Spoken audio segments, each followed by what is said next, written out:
first like to mention my cousin William, who can't be here tonight because he's out in Las Vegas, probably looking at a lot of neon signs. Bill has really worked harder than I have on this whole project, and I've been sort of his helpmate.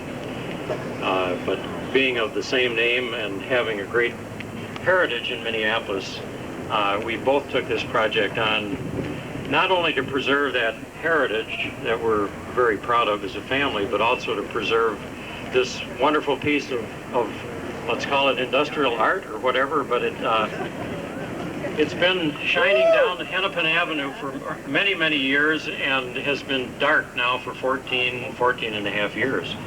And tonight it's going to be lighted again for the first time in 14 years.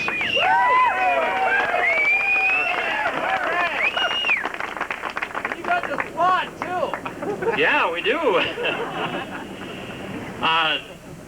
The reason it's of great interest to us as a family is that way back in the 1850s, our family first came to Minneapolis and built the first flour mill in Minneapolis on that side of the river. They built the first paper mill in Minneapolis.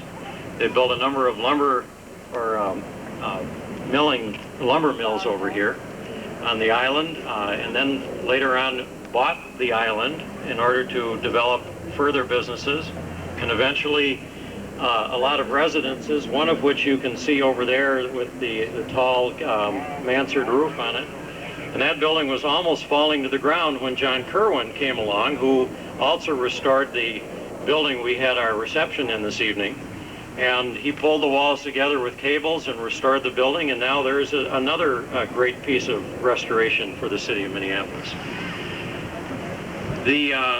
Another one of my family, H.G. Wells, was the first mayor of St. Anthony, and he and a group of men got together $37,000 back in about 1855 and built the first suspension bridge which crossed the Mississippi River. And that was the first bridge to cross the entire Mississippi throughout its complete length. And now in a few more months we'll see a recreation of that bridge, only now it's in steel and concrete. The sign itself has a lot of other historical value to Minneapolis. I've talked to people over the past 6 years of this crusade to get it restored, and the more you talk to people, the more they used to say they would walk down here with their sweethearts and their wives and their families just to sit on the edge of the river and watch the sign go on and off. We did lose another sign, the Ruddy Kilowatt sign over on the Northern States Power Company power plant. So this one really is the last remaining piece of neon art in the Midwest, and of its vintage, which is about 1940, late 1930s, it's probably one of the very few left in the country of that era. So with that ado, well, I want to also mention a couple other things. I'm waiting for it to get darker. You see, I'm going to delay this until it really has a great effect. There are a lot of people that deserve praise whose names would take too long to mention, but I do want to repeat what the Heritage Preservation Commission spokesman said this evening. They have done a wonderful job, not only for this sign, but for the entire city. And a lot of the things that we can enjoy in the city and the old buildings and the artifacts that would have been torn down or destroyed, they've been able to put into a preservation mode and kept forever. And they will continue to do that type of thing for the city. Needless to say, this whole event has been made possible by the very, very generous support and contribution of the G. Heilemann Brewing Company. The Grain Belt brand is an old favorite local brand. It certainly doesn't represent the largest amount of their sales of all of their brands, but it's close to the hearts of Minneapolitans and people in St. Paul and the Midwest.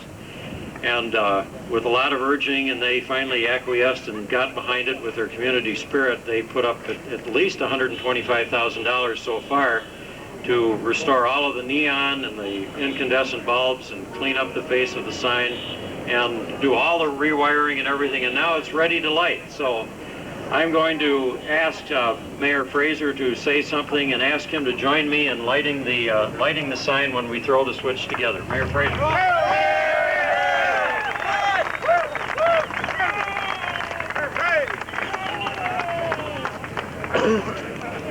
Thank you very much, Bill Eastman.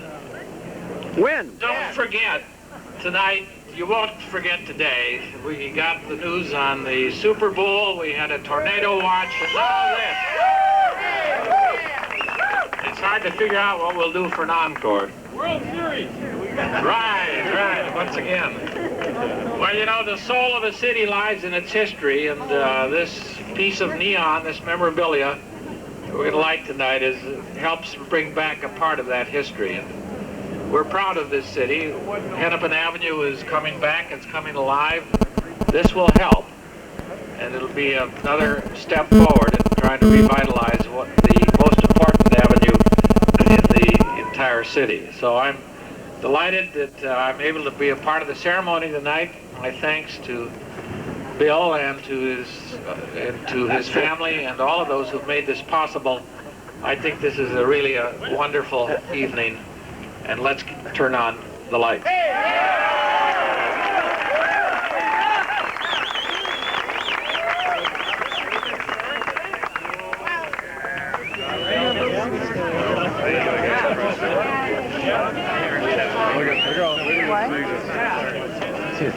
All right.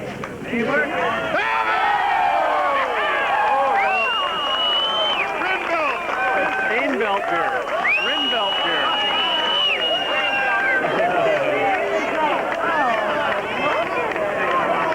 Isn't it cool? It spells out Greenbelt. Greenbelt.